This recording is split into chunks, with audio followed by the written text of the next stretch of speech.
Untuk kita terus percaya bahwa Tuhan adalah pembuat mujizat. Tuhan yang membantu untuk membelah laut. Tuhan melakukan apa yang kita anggap tidak mungkin menjadi mungkin. Kasih Tuhan.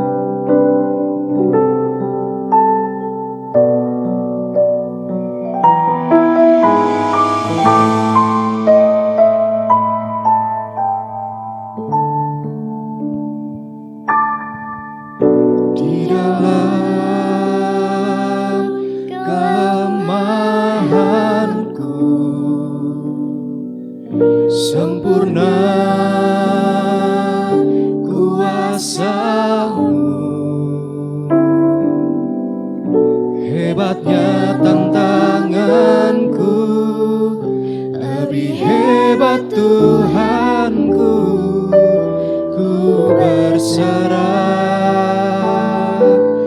kepadamu yang membelah laut, yang teduhkan badai, yang mustahil pun terjadi karena kuasa-Mu yang pegang hidupku, yang buka jalan bagiku.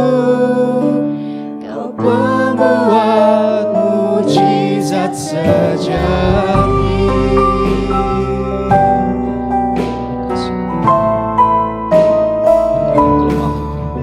Di dalam kelemahanku,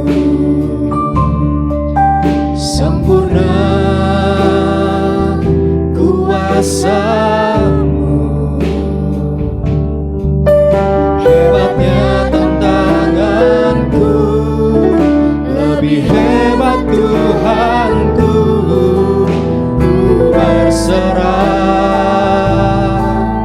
kepadamu yang membelah laut, yang teduhkan badai, yang mustahil pun terjadi karena kuasa-Mu yang pegang hidupku, yang buka jalan bagiku.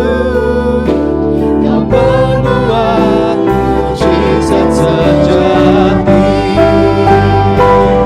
yang membelah laut, yang teduhkan badai, yang mustahil pun terjadi karena kuasa-Mu yang pegang hidupku, yang buka jalan bagiku. Kau membuat mujizat sejati, Yang membelah laut. yang membelah Kasih Tuhan.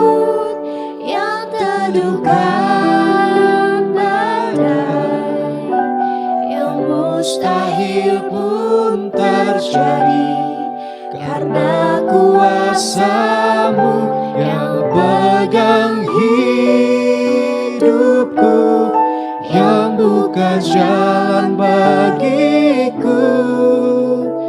Kau pembuat mujizat sejati. Bapak Ibu, kami undang untuk bangkit berdiri. Kita naikkan pujian.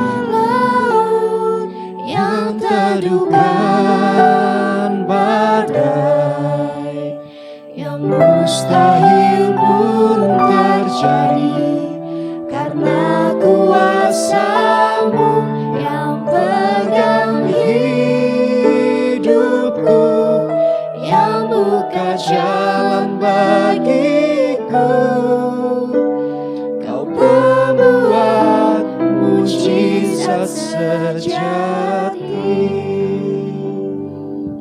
Bapa yang bertahta di kerajaan surga, sore hari ini kami datang ke gereja-Mu Bapa. Kami datang ke hadirat-Mu ya Tuhan. Kami meninggikan nama-Mu ya Tuhan. Kami ingin beribadah, kami ingin berdoa kepada-Mu ya Tuhan. Kami percaya, ajar kami terus untuk selalu percaya ya Bapa, bahwa apapun yang menurut kami mustahil Bapa, Engkau bisa lakukan. Engkau bisa jadikan itu mungkin ya Bapa. Ampuni kami atas kealpaan kami, atas kekeliruan kami dalam menjalankan kehendak-Mu ya Tuhan. Ajar kami terus untuk selalu percaya akan kuasa-Mu di hidup kami Bapa. Bapa, sebentar kami akan mendengarkan firman-Mu ya Bapa. Kiranya Engkau urapi hamba-Mu yang akan menyampaikan firman-Mu. Kiranya firman-Mu terus menjadi pelita di hidup kami. Terus menjadi penuntun dalam hidup kami ya Bapa. Bapa, kami siap untuk mendengarkan, kami siap untuk melakukan firman-Mu ya Bapa. Hanya di dalam nama Tuhan Yesus Kristus kami telah berdoa dan mengucap syukur. Haleluya. Amin. Saya mengambil tema kemenangan dan kekalahan. Bapak Ibu, boleh dipastikan kita pernah mengalami kemenangan dan kekalahan. Bukan hanya berperang aja ya Bapak Ibu ya. Bukan hanya untuk berlomba saja, tetapi bagaimana kita memanage, menguasai diri kita untuk menang. Tetapi kadang kita mengalami kekalahan, bagaimana kita bisa mengatasi itu. Sebelum kita masuk ke topiknya, saya ingin bercerita Bapak Ibu. Saya punya anak 2. Saya mengingat lagi waktu mereka kecil Bapak Ibu, yang wanita, Tabita, itu dia itu punya kemauan, aku harus menang. Kemauannya dia itu, aku harus menang. Pada satu saat, kami ini lomba. Ya, di gereja, waktu kami di Bogor itu ada lomba. Kadang kan seperti di sini Bapak Ibu ya, 17-an, Paskah, atau Natal, kadang ada lomba gitu. Ketika kami lomba, ternyata kami kalah Bapak Ibu. Jadi Pak Rudi sama saya kalah. Dimenangkan oleh teman saya. Anak saya nangis. Gak terima kalau orang tuanya kalah. Itu anak saya yang pertama. Anak saya yang kedua, Rufus. Dia juga gitu Bapak Ibu, maunya menang. Nah, kumpul keluarga, dia main catur.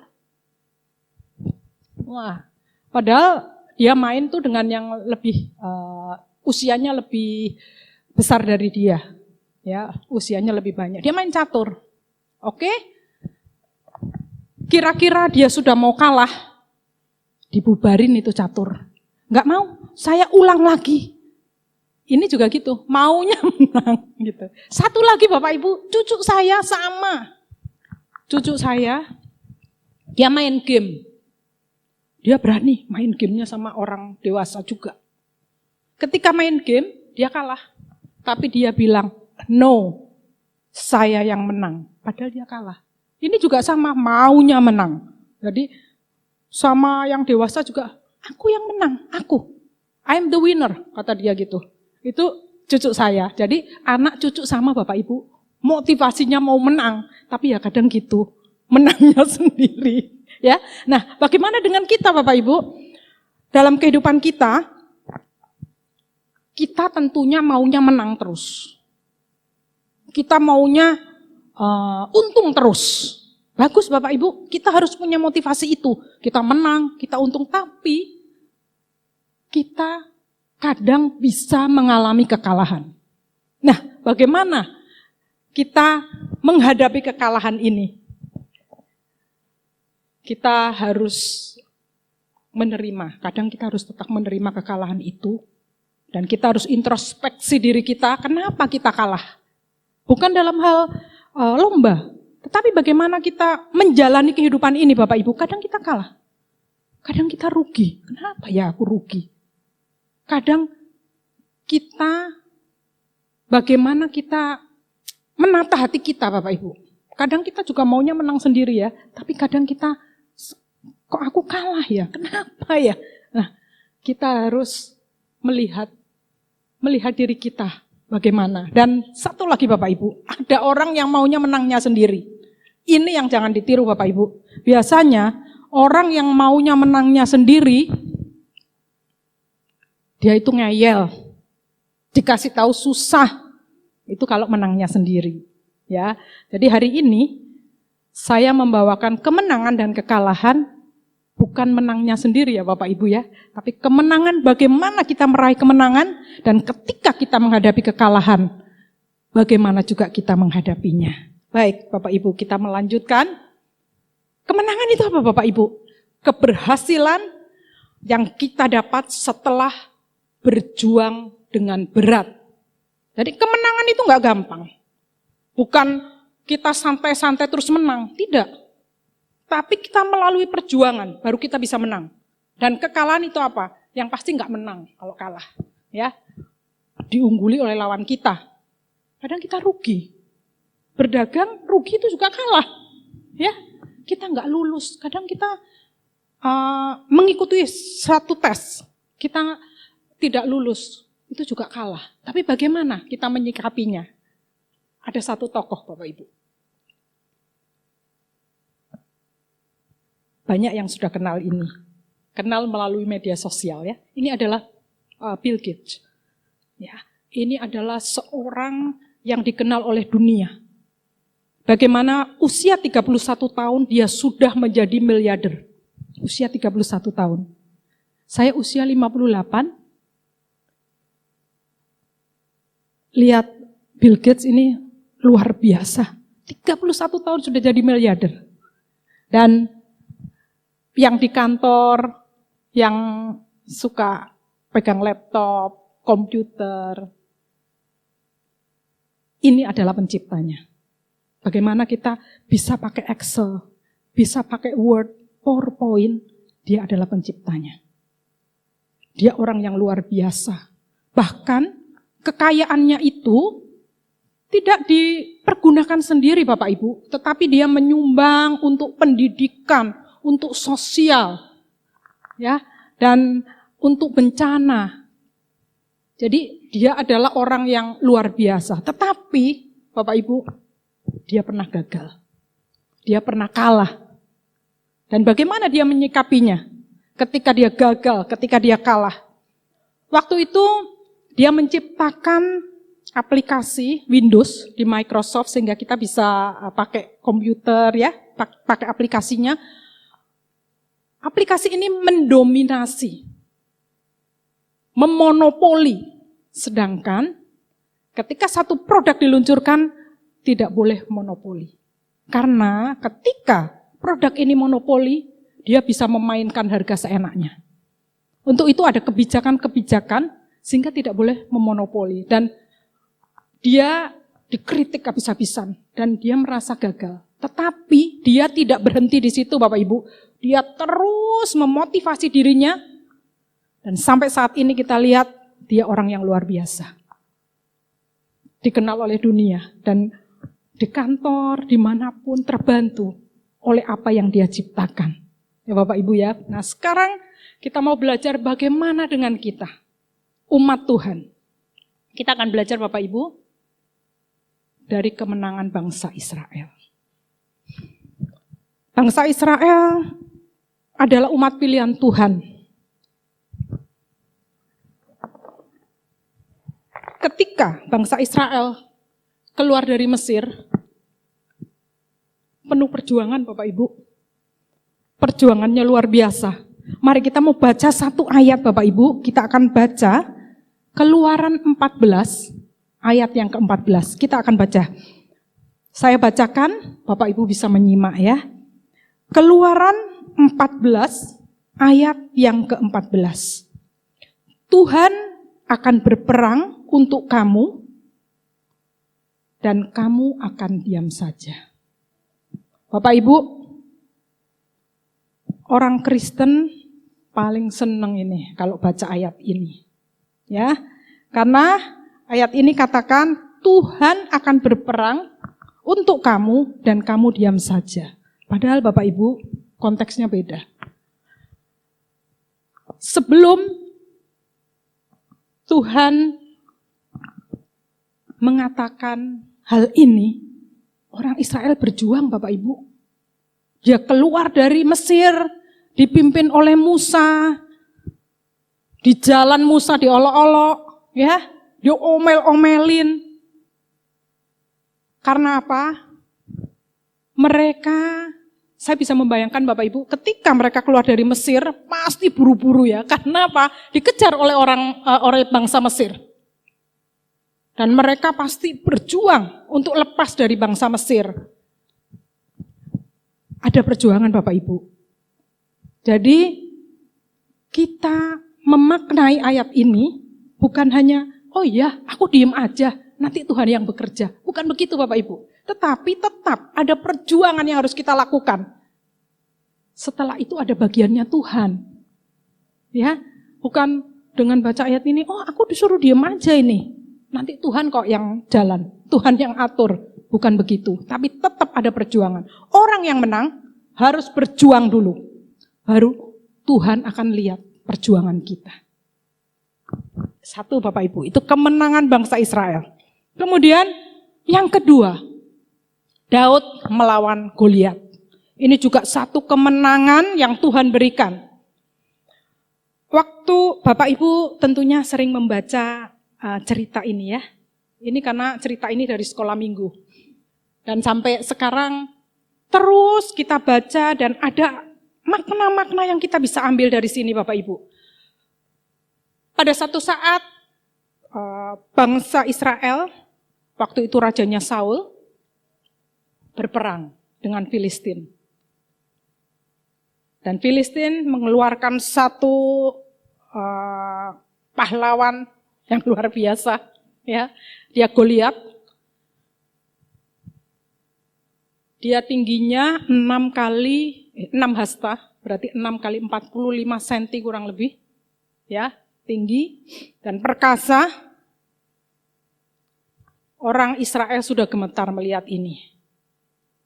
Dan akhirnya Daud datang. Daud yang kecil akan melawan Goliat. Apa yang dikatakan Goliat? Dia melecehkan, dia nganggep enteng Daud. Ya, tetapi Bapak Ibu, di sini kita lihat. Daud nggak bisa pakai baju perang, kegedean karena dia kecil ya. Apa yang disiapkan oleh Daud? Tongkat, 5 buah batu sungai, ya, kemudian ketapel. Bapak Ibu, ketika Daud mengambil 5 batu sungai itu nggak sembarangan loh Bapak Ibu, nggak asal ngambil, wah aku mau datang ke Goliat, sembarangan ambil batu itu enggak Bapak Ibu, dengan persiapan. Daud berdoa membawa nama Tuhan ketika dia berhadapan dengan Goliat. Dan 5 batu itu dia ambil, dia pilih yang terbaik. Ada tafsiran, saya baca ada tafsiran yang mengatakan, kenapa kok 5 bawa batunya? Gitu ya. Saya coba cek, Daud mempersiapkan diri. Dan dia mendengar bahwa Goliat ini punya 4 kerabat yang gede-gede seperti itu. Badannya besar. Jadi Daud persiapan nih. Karena lawannya bukan Goliat aja. Karena dia punya kerabat saudara lain yang juga tinggi besar seperti itu. Jadi Daud juga mempersiapkan. Dan ketika Daud melawan Goliat dengan nama Tuhan, menanglah Daud. Itu semua karena Tuhan. Ya. Jadi Bapak Ibu, ketika kita menghadapi tantangan dan kita ingin menang, jangan lupa Tuhan. Tuhan yang memberikan kekuatan. Tentunya orang Israel kaget ya. Daud yang kecil gini loh, tidak bawa perlengkapan alat perang. Hanya membawa tongkat, 5 batu dan ketapel bisa membunuh Goliat. Tentunya bukan Daud yang bekerja, tetapi Tuhan yang bekerja. Ya. Tentunya orang Israel sudah pernah berperang dengan peralatan yang canggih, yang lengkap ya pada zamannya itu gitu loh. Tetapi ketika menghadapi Goliat keder juga. Datanglah Daud dengan nama Tuhan. Akhirnya Goliat terkalahkan. Kemudian tembok Yeriko. Bapak Ibu ingat ya cerita ini, kisah ini. Ini adalah pertolongan Tuhan juga Bapak Ibu. Orang Israel juga tidak, ketika mengalahkan Yeriko, tidak membawa alat perang, tidak. Tetapi juga membawa nama Tuhan. Yang penting di sini yang kita boleh belajar dari kisah tembok Yeriko ini adalah ketaatan umat Tuhan atas perintah Tuhan yang diberikan kepada dia. Ketika mereka diminta mengelilingi tembok Yeriko, kita boleh membaca, dikatakan kamu harus diam. Diam. Ikutilah perintah Tuhan. Gak ada tuh orang-orang yang memberontak di situ. Ya, ketika mereka disuruh untuk mengelilingi tembok Yeriko, mereka lakukan karena mereka yakin dan percaya Tuhan pasti kasih kemenangan. Mereka yakin. Dan apa Bapak Ibu yang terjadi? Tembok Yeriko roboh. Mereka tidak bawa senjata, tidak. Mereka membawa nama Tuhan. Mereka taat. Apa yang diperintahkan Tuhan, mereka jalankan. Dan akhirnya kemenangan itu terjadi Bapak Ibu. Dan satu lagi kisah yang saya membaca ayat ini Bapak Ibu, itu saya berpikir ini Allah kita luar biasa ya. Sungguh luar biasa. Ketika Yosua berhadapan dengan 5 raja Kanaan yang berkoalisi. Nah, jadi Bapak Ibu, ini adalah perang besar ya Bapak Ibu ya. Karena Yosua melawan 5 raja Kanaan yang berkoalisi. Tapi Yosua tidak takut. Dia tahu Allah ada di pihak dia. Mari Bapak Ibu kita baca kisah ini di dalam Alkitab kita, yaitu pada Yosua 10. Kita akan baca, karena saya membaca ini, saya melihat Allah kita sangat luar biasa. Kuasanya dahsyat. Kita baca Yosua pasal 10. Saya bacakan Bapak Ibu ya, ayat 7 sampai dengan 14. Kita akan baca bersama, kita simak bersama-sama. Lalu Yosua bergerak maju dari Gilgal. Dia dan seluruh tentara yang bersama-sama dengan dia, semuanya pahlawan yang gagah perkasa. Jadi pahlawan-pahlawan yang gagah perkasa ini maju berperang Bapak Ibu. Berfirmanlah Tuhan kepada Yosua, janganlah takut kepada mereka, sebab aku menyerahkan mereka kepadamu. Tidak seorang pun dari mereka yang akan dapat bertahan menghadapi engkau. Lalu Yosua menyerang mereka dengan tiba-tiba setelah semalam-malaman bergerak maju dari Gilgal, dan Tuhan mengacaukan mereka di depan orang Israel, sehingga Yosua menimbulkan kekalahan yang besar di antara mereka dekat Gibeon, mengejar mereka ke arah pendakian Bet Horon, dan memukul mereka mundur sampai dekat Aseka dan Makeda. Sedang mereka melarikan diri di hadapan orang Israel, dan baru di lereng Bet Horon, maka Tuhan merempari mereka dengan batu-batu besar dari langit sampai ke Aseka, sehingga mereka mati. Yang mati kena hujan batu itu ada lebih banyak yang dibunuh oleh orang Israel dengan pedang. Lalu Yosua berbicara kepada Tuhan.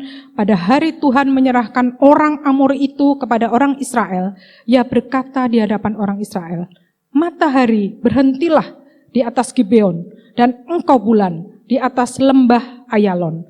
Maka berhentilah matahari, dan bulan pun tidak bergerak sampai bangsa itu membalaskan dendamnya kepada musuhnya. Bukankah hal itu telah tertulis dalam kitab orang? Bukankah, maaf Bapak Ibu, Saya baca lagi ayat 12. Lalu Yosua berbicara kepada Tuhan pada hari Tuhan menyerahkan orang Amori itu kepada orang Israel. Ia berkata di hadapan orang Israel, matahari, berhentilah di atas Gibeon, dan engkau bulan di atas lembah Ayalon. Maka berhentilah matahari dan bulan pun tidak bergerak sampai bangsa itu membalaskan dendamnya kepada musuhnya. Bukankah hal itu telah tertulis dalam kitab orang jujur? Matahari tidak bergerak di tengah langit dan lambat-lambat terbenam kira-kira sehari penuh. Belum pernah ada hari seperti itu, baik dahulu maupun kemudian, bahwa Tuhan mendengarkan permohonan seorang manusia secara demikian, sebab yang berperang untuk orang Israel ialah Tuhan. Luar biasa Bapak Ibu, Tuhan bisa menggerakkan matahari dan bulan. Luar biasa. Itu atas permintaan manusia. Dahsyat Bapak Ibu. Yosua pada waktu itu diminta oleh Gibeon untuk membantu. Jadi Gibeon itu adalah Amori. Diminta membantu untuk melawan koalisi 5 raja Kanaan. Karena Gibeon tahu nggak mampu. Ya, dia nggak mampu untuk melawan 5 raja yang berkoalisi ini. Akhirnya Gibeon minta bantuan Yosua karena Gibeon yakin Yosua ini pasti Tuhannya dahsyat. Makanya dia minta tolong kepada Yosua. Dan benar Bapak Ibu, ketika maju perang, ada 5 raja berkoalisi. Mereka semalaman berjuang, berperang untuk mengalahkan sampai siang hari. Dan ketika siang hari, mereka masih terus berperang untuk mengalahkan. Akhirnya Yosua berdoa kepada Tuhan. Tuhan tolong, Engkau yang bisa mengatur matahari, bulan. Yosua datang kepada Allahnya. Dan Allah menolong. Sehingga terbenam itu bisa diundur Bapak Ibu. Kalau bukan Tuhan gak bisa. Siapa yang punya alam semesta ini? Tentu Allah kita yang dahsyat. Dan dia bisa melakukan untuk umatnya yang taat.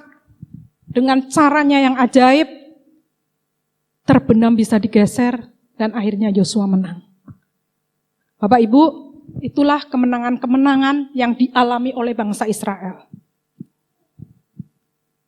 Kemudian kita akan belajar Bapak Ibu, kekalahannya juga ada Bapak Ibu. Bangsa Israel juga mengalami kekalahan, bukan hanya menang terus enggak. Dia juga mengalami kekalahan. Yosua mengalahkan bangsa Ai. Bangsa Ai ini adalah bangsa yang kecil. Ya. Sebelumnya Yosua mengalahkan bangsa yang besar. Mampu dia mengalahkan.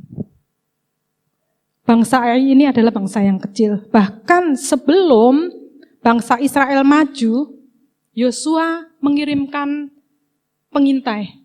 Coba dicek dulu bangsa Ai ini gimana. Menurut pengintai ini bangsa kecil. Jadi nggak usah banyak-banyak yang berangkat. Dan benar, mereka berangkat dengan orang yang tidak banyak. Mereka berperang, tetapi mengalami kekalahan. Padahal tadinya berperang melawan banyak orang. Karena apa Bapak Ibu? Karena ada satu orang yang tidak taat kepada Tuhan. Dia berbuat dosa. Sudah dikatakan, sudah dipesenin, kamu jangan menjarah barang-barang hasil perang. Kamu jangan menyembunyikan, jangan mencuri barang-barang. Tetapi ada satu orang yang berbuat dosa dan akhirnya seluruh bangsa kalah. Padahal bangsa lawannya ini kecil Bapak Ibu. Yosua bisa melawan 5 raja yang berkoalisi. Tapi karena dosa dia gak bisa melawan. Kemudian Bapak Ibu, Yosua juga mengalami kekalahan lagi. Bangsa Israel mengalami kekalahan ketika Raja Yoram. Jadi Raja Yoram ini adalah anak dari Raja Yosafat. Raja Yosafat taat sekali kepada Tuhan. Tetapi anaknya melakukan hal yang menjijikkan di hadapan Tuhan. Ketika Yoram diangkat menjadi raja, dia serakah Bapak Ibu. Dia punya 4 saudara dibunuh semua. Supaya dia bisa menduduki kerajaan itu. Dan ketika berperang, dia mengalami kekalahan. Karena apa? Dia mendirikan mezbah-mezbah untuk berhala.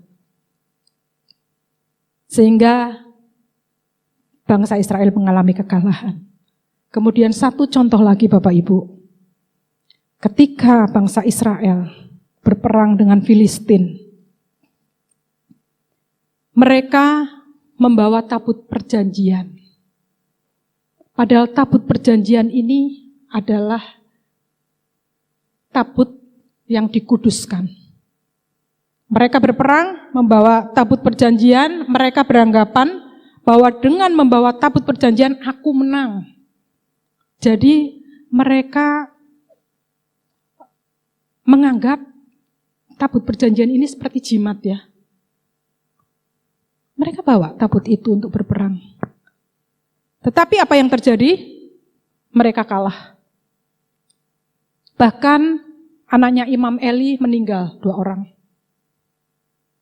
30.000 orang meninggal. Tabut perjanjian dirampas oleh orang Filistin.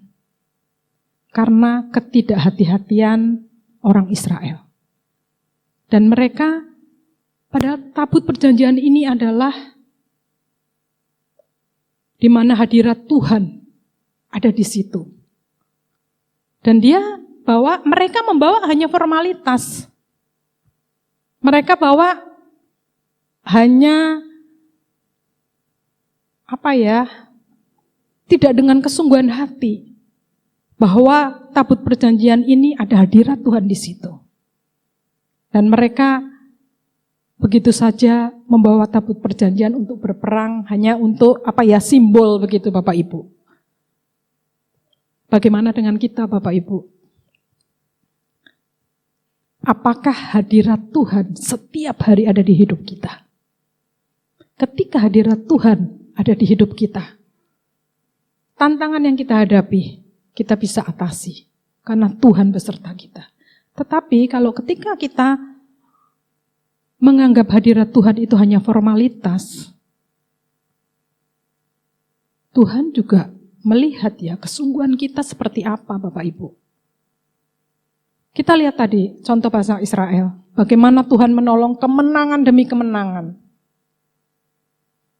Bangsa Israel ketika itu hanya diam saja yang pertama. Yang kedua Daud hanya bawa tongkat, 5 batu dan ketapel.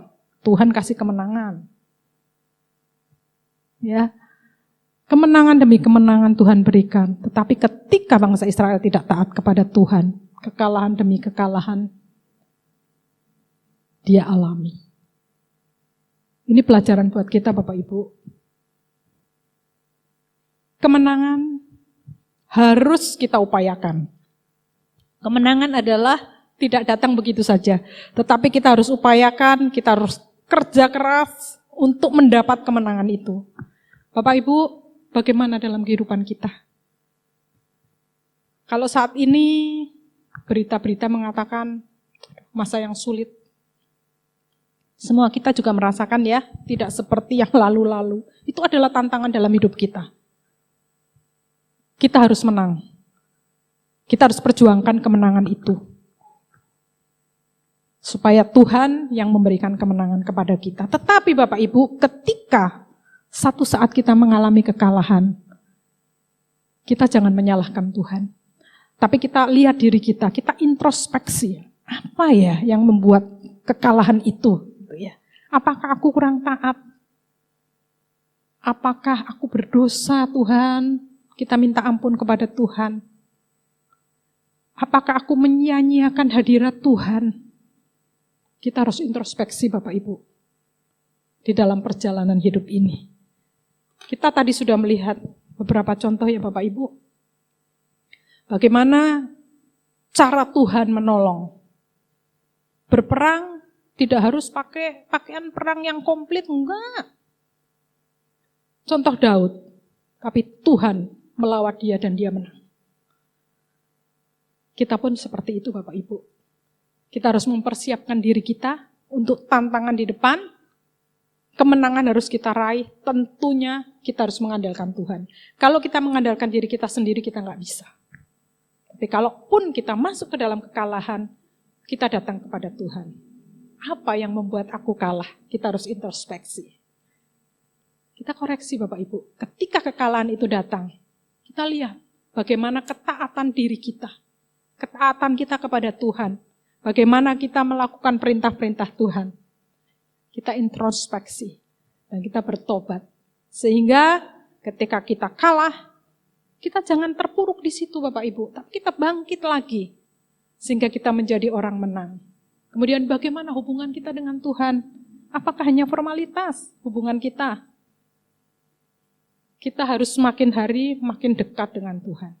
Bukan hanya hubungan kita dengan Tuhan itu jangan hanya formalitas, tapi dengan sungguh.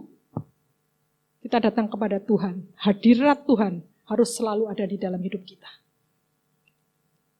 Kemenangan sejati. Tentunya setiap kita ingin menjadi pemenang yang sejati. Kemenangan yang sejati adalah kemampuan untuk bangkit dan belajar dari kegagalan. Bapak Ibu, kalau kita mengalami kegagalan, jangan takut Bapak Ibu. Kita datang kepada Tuhan. Dan ketika kita tetap setia dan teguh dalam kebenaran Tuhan, meski menghadapi tantangan, tekanan, Tuhan pasti berikan jalan keluar. Tuhan punya cara. Banyak sekali Tuhan bisa lakukan di dalam kehidupan kita. Tadi seperti contoh bangsa Israel ya Bapak Ibu ya. Apa yang Tuhan gak lakukan? Dari yang paling gampang sampai yang besar Tuhan lakukan. Bahkan matahari pun Tuhan bisa geser. Itu luar biasa Bapak Ibu. Dan kita mau baca satu ayat, Amsal 24 ayat yang ke-16. Kita akan baca bersama. Amsal 24 ayat yang ke-16. Sebab 7 kali orang benar jatuh, namun ia bangun kembali. Tetapi orang fasik akan roboh dalam bencana. Bapak Ibu, ketika kita mengalami kegagalan, kita harus bangkit. Jangan terpuruk di dalam kegagalan. Kita harus menjadi pemenang sejati. Pemenang sejati adalah ketika kita mengalami kegagalan, kita bangkit lagi. Kita introspeksi diri kita bawa kepada Tuhan, dan pasti kemenangan demi kemenangan Tuhan akan berikan kepada kita. Kemenangan dan kekalahan Bapak Ibu, keduanya bisa menjadi alat Tuhan untuk membentuk dan mengajar diri kita, dan juga memurnikan kita. Untuk itu Bapak Ibu, semangat untuk meraih kemenangan. Harus setiap kita mengejar kemenangan.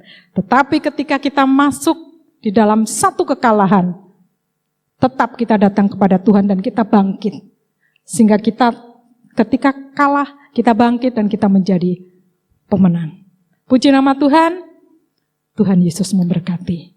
Marilah kita terus berjuang di dalam hidup ini, kita menjadi pemenang yang sejati, terus menempel kepada Tuhan.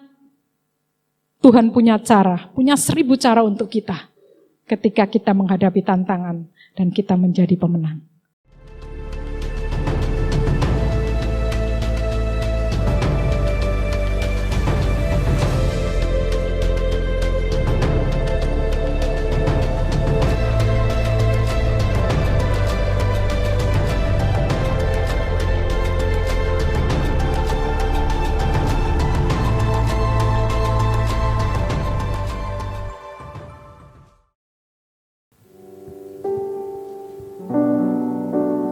kasih Tuhan.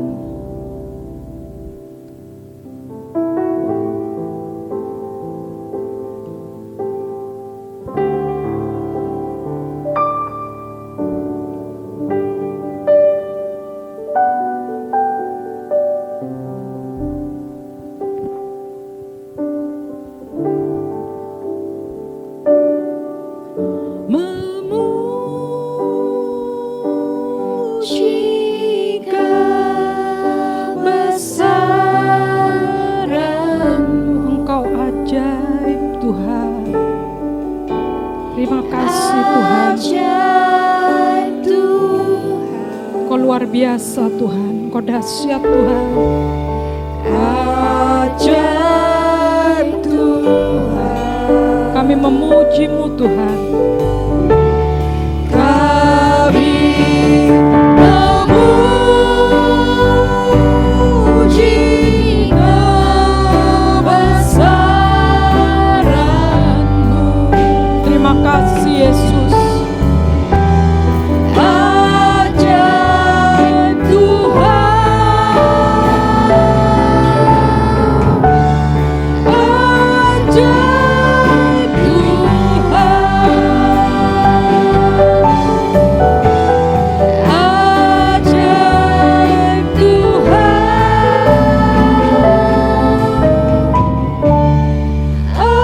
Ajaib Tuhan. Bapak, Ibu, dan Saudara sekalian, mari kita akan berdoa. Doa yang diajarkan oleh Tuhan Yesus. Doa Bapa kami. Bapa kami yang di surga, dikuduskanlah nama-Mu, datanglah kerajaan-Mu, jadilah kehendak-Mu di bumi seperti di surga. Berikanlah kami pada hari ini makanan kami yang secukupnya, dan ampunilah kami akan kesalahan kami, seperti kami juga mengampuni orang yang bersalah kepada kami. Dan janganlah membawa kami ke dalam pencobaan, tetapi lepaskanlah kami daripada yang jahat.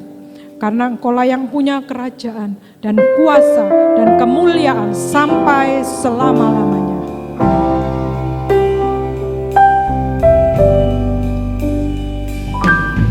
Terima kasih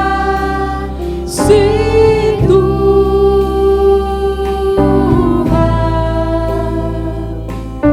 Terima kasih Tuhan.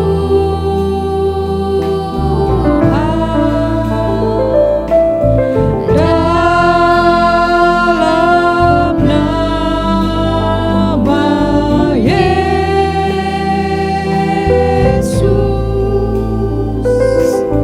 terima kasih Tuhan.